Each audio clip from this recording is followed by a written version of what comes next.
Good evening, जय शिवराया.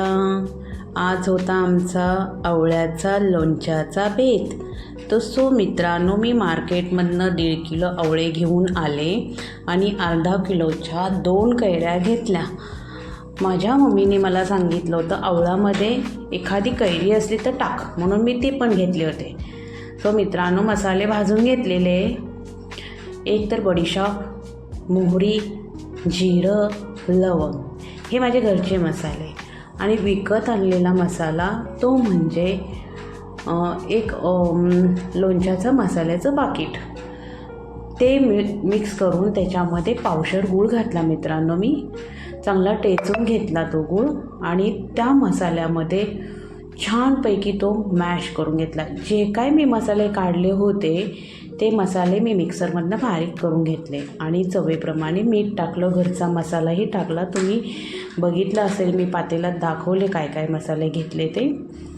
नंतर ते मसाले मी छान मॅश केल्यानंतर त्याच्यामध्ये मी पूर्ण आवळे जे मी सकाळी भिजायला घातले होते मीठ आणि हळदीमध्ये, ते मसाल्यामध्ये मी छान वर खाली करून घेतले आणि ते आत्ता मी रात्रभर तसेच पातेल्यात ठेवणार आहे.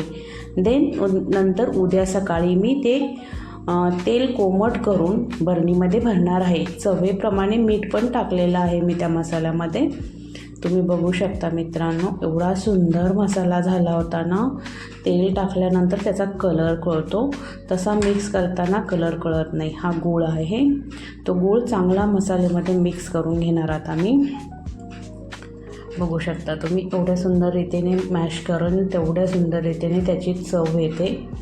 तसं मित्रांनो, एवढं सुंदर लोणचं होतं ना माझं दरवर्षी. पण मी वेगवेगळी पद्धत थोडी यूज करते, नवीन नवीन टेक्निक यूज करते, पण सुंदर आणि सुंदर मस्त लोणचं होऊन जातं माझं. तर मला आवडतं. आणि मला ना बघा मोहरी कशी दिसते, जिरं आणि परत बडीशेप हे बघा.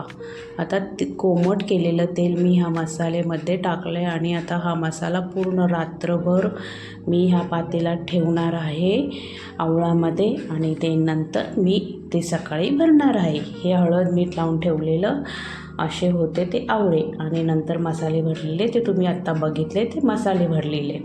तर मी उद्या सकाळी लोणचं मी बरणीमध्ये कोमट करून तेलमध्ये टाकून करणार आहे. तुम्हाला कसा वाटला blog? Like, subscribe, comment. Thank you. Good night.